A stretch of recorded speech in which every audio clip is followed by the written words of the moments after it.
G'day guys, welcome back to Supercoach from DR and welcome to the round 15 review. Hope you all had a rip of a round yourself. Look, for me, it was pretty subpar to be honest. Score of 23.85 dropped me exactly 500 spots. Currently 35.42 overall. Is there still hope to crack into the top 2K, 1K? I'm not too sure. Look, I've got 5 trades in the bank, about 25k to go with it. So for now, I think I'm just going to hold off on the trades. No luxuries because we know what happened last year. It was carnage for injuries in the last 5 weeks. So if I can get to maybe round 17, 18, and still got my 5 trades with me, then I may do a couple of cheeky sideways moves. But yeah, I wouldn't be advising to do too many sideways at the moment. The Supercoach gods have not been kind. And quickly on the Supercoach gods, I'm giving a sacrifice this week. It's been a long time, but I think it's due. I need a particular player getting up, and I'm going to do something nice for the Supercoach god. So stay tuned for that a bit later on the week. But look, I'm going to leave it there for now, guys. There's not a heap to talk about because I think that most of our teams are now fully completed. I know I've got 22 premiums. One's probably going to be missing this week, but it is a nice feeling to finally lock all these blokes in. Is it the ideal side that I've got? Probably not. There's a few blokes on particularly 2 lines, my defensive line and my midfield, that I think I'm lacking. But apart from that, it is what it is. I'm just happy that I got there in the end. So that's it for now, guys. Let's see how the team's actually looking. So as you can see, it was not a great week for me in my defensive line. Only one player went above the ton, and that was Georgie Hewitt with a measly 104. We had Sissel with an 87, Sinclair with a 79. This is what I was worried about, and I've been saying it for the last few weeks now. I can't understand why opposition teams are not locking down on this man. They must have been listening to me on the weekend because Jack Steele did cop a bit of a hard tag and certainly didn't have the freedom that he's been afforded during, well, basically all the season when he's been playing down back. So that's really unfortunate. I'm hoping that other opposition teams don't follow suit and just leave him alone, let him get that cheap ball. But going into the rest of the season, this may be a little bit of a slight concern, but it was a red flag that I did raise. Just really unfortunate. If he does get tagged, that means he's in good form anyway, so you can't have the best of both worlds, can you? Doc, 91. Still, it was a pretty decent game from him. A couple of clangers, didn't use the ball as well as he has in the last few weeks, but that's okay. Only 10 under the ton. Hewitt, as I mentioned, 104. He's just that consistent player that we've got back there. The issue is with Hewitt is we're not really seeing those 110 to 120 type scores now. We're getting those low tons, but really, it's not a week to complain with low ton, is it, in defence. Crispy, 80. I'll forgive him this week. He's been super for us. I think his 5-round average is around 100. So, yeah, 103.6 for the season average. I'd like that to be at around 105. So, hopefully he can bounce back with a couple of bigger games in the weeks to come.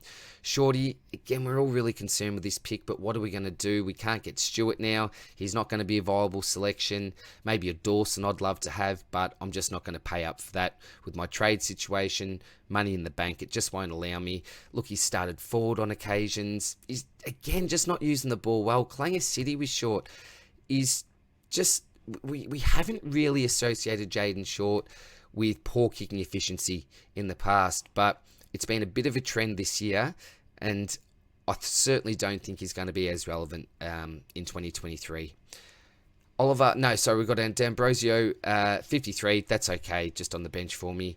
Dirksen didn't play, but handy loop with McCartan. Onto the midfield, we got Oliver. Mentioned I watched him pretty closely. I was sitting right up on the fence for this game, and I'll tell you what, he's a pretty large man. He's a big man, Clary. I didn't realise how big he actually was, but he just powered through. Didn't have the best first quarter, but after that, just absolutely dominated, as did many Melbourne players, so great to lock in that 140 for VC. Neil already mentioned before, better start than Oliver, but quieting down towards the end of the game. McRae, 123. This man's back in form, so if I had have taken Neil as my vice captain, then McRae would have been my captain, and so glad that Clay went off of that 140. Still very serviceable, though, for McRae. Miller, thought he played better than 101, but it is what it is. Still reached the ton. Brayshaw, so many handballs. I think that's the issue, and when he kicks it, his efficiency isn't that great, but damn, it looks like he gets scored down a lot. It must be owner's bias, but I thought he played a lot better than an 87, but kick to handball ratio certainly wasn't in his favour. Cripper, 95, he's just going to be in a mediocre sort of, well, what is he for me? M6, M7, M8. I don't love the selection, but I won't have the luxury to trade him out, I don't think. Same as Zeret. Lucky had a really, really big quarter. Apart from that, it wasn't a fantastic game from him. I was expecting, or hoping, not really expecting, sorry, I was hoping for a 125 plus, particularly against West Coast with that soft fixture, but I suppose what he's produced for me for the first couple of weeks of owning him, 111, I'll take. Petrarca, again, was at the game, just didn't use the ball overly well. Was one of their better players, though, I think. Clark didn't play. He is not the cover, unfortunately, that I thought he'd give me from here until the end of the season. But lucky that Rioli is now back. And, yeah, I should have fielded him for a 65 if I could have managed to swing him up forward, which, unfortunately, I can't now. I've sort of lost that loop on the bench. And Owens is going to be a loophole player for the rest of the season. Into the rucks and the forwards. So Tim English obviously didn't play, used him as my captain this week. Darcy with a 117 was pretty good, but yeah, and I've said it for the last few weeks as well. He just doesn't offer enough down the line or up forward. Not enough contested marks as compared to someone like a Max Gawn, for example. But 117, that's okay. It's been carnage in the rucks. Due to his massive ceiling, I'm still confident he's got one or two really, really big games in him. I hope it's sooner rather than later. And the big Nank, wow, this trade has actually worked out extremely well for me. Now, the man that I did trade out for him, Jared Witts, actually scored more than Nank this week, believe it or not, but we're expecting that he'd have a big game up against Port Adelaide with no recognised ruckman. But the Nank, I tell you what, had a decent start to the game, then had a 40-point second quarter, looking super, then a really nice, probably first 5 minutes in the third, then did nothing for the rest of that quarter. He was on about 79 points. I was a little bit concerned. But then his last quarter was absolutely huge. He had, I think it was over 10 disposals, couple of tackles in there. Most of those were contested, had a number of intercept marks. It was just like a brick wall for Richmond. It was a really close game, as we know, probably game of the year, many are calling it. And he stood up, played a real captain's game when he was needed. So fantastic from Nank, and certainly a score that I didn't expect, because Geelong haven't been that generous when it comes to giving away ruck points. And so I think I was mentioning, it was to someone on Twitter, that if I can lock in a 105 from Nank this week, I'd be more than happy with that. The fact that he went a 141, absolutely phenomenal. And he's given me about a 111 average since I've traded him in. So worked out really well. And this week he's coming up against West Coast. I don't know if it worked out overly well having Soldo as a sub. So hopefully he's just dropped again next week and Nank can solo ruck and someone else can chop out for him. Into the forward line. So Bont was my trade in this week. And what a week it was to trade in Mr. Bont. 136. I'm pretty sure that was his highest score of the year. So looks over his shoulder issues now.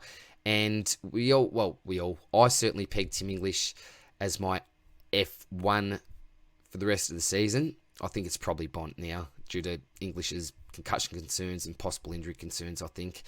Cogs, one that I bought in the week before last, so 109. Yeah, fantastic. Glad I got him back in. That was, tough to do, but 570k now. Just wish I hadn't have traded him out at the start.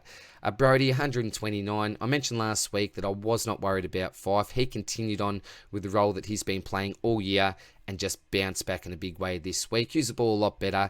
His disposal efficiency was just way off last week, but centre clearance beast, used his hands well, kicked the ball good. What else can you ask for? Terrific selection. Dunkley, 110 we've all got. Parker, 75, but he did cop a little bit of a knock. Bit of an excuse for him, but yeah, this one hurts. He's not a pod. I think he's in low 20s, might be about 25% after last week, but yeah, I think that he can certainly go 105 to 110 plus from here until the end of the year. And this one was a tough one. I did everything right, I thought. I had McCartan as my emergency, scored the 51, originally had Teakle on field. And then I thought to myself, well, do I take that 51? Roses was projected for 55. I looked at his previous scores, had a really, really bad one, and other sort of lowish ones. But apart from that, most of those other ones were above 51. So I thought, I'll take the stab. He was on 37 points at half-time. It was looking like a big win. Kicked a goal, nice goal assist, few possessions, couple of tackles in there. But after half-time, I think he got one disposal and basically did diddly squat. So I ended up losing, 13 points there. So that was really, really frustrating. But it is what it is. I'd rather roll the dice than take a 51. So, yeah, a little bit frustrating, but that's life. So that is a team. I hope the English is back this week. If he is, then it's a pretty easy one. So we just go in there, chuck English back on for Roses. That'd be really nice. I'm not sure if that'll be the case or not, but that's pretty much how I'll be lining up. Now, so I'll just zoom out a little bit here. What's the fixture like this week in regards to captain? So do you go with Dogs, Brisbane, Crows, Clary? Well, Clary didn't let me down, so probably do you go even to McRae? Maybe a McRae into a Clary, possibly. Yeah, I don't really have the faith in too many other blokes, so for me, it's probably going to be something like that. So nice and easy. I've got Teak and the Rucks now as a loophole, so just make sure if you are doing this with Teak that you've got NANK or whoever your emergency is as the emergency. Yeah, that's probably how I'm going to be lining up this week. So backline, Sis, Sinclair, Doc, Hewitt, Crisp and Short. Short I'm not wrapped with. The other blokes I'm pretty fine with. Would love that to be Dawson. Oliver Neal, McRae, Miller, Brayshaw, Cripper, Zeret, Petrarca. I'd love Laird. I'd love Mills. Fortunately, I don't think I'll be able to get there. Maybe a cheeky sideways with Steele would be nice as well. And again, I've got D'Ambrosio there. Dirksen, who's a nice link with McCartan up forward. Clark, Rioli and Owens. So Owens is dead. Not sure about Clark. Rioli should keep on playing. D'Ambrosio. So at least I've got one on each line playing currently. And the Rucks, obviously Darcy and NANK. Would probably like that to be Wits, but I'm not complaining with NANK's form at the moment. The forward line's looking really nice. So English, Bont, Cogs, Brodie, Dunkley and Parker. Maybe Libba for Cogs, but really happy with that. And McCartan and Roses, two warm bodies. I hope Roses gets up again this week just to provide me cover in case I need it. And McCartan can obviously swing back and forward, and that's why Dirksen's a really important player for my structure. So that is it for this week, guys. Next time we'll see is the Stocky.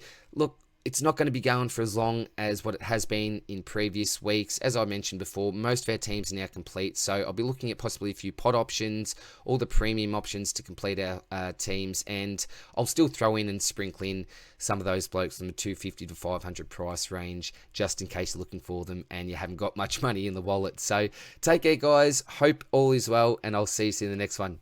Cheers, bye.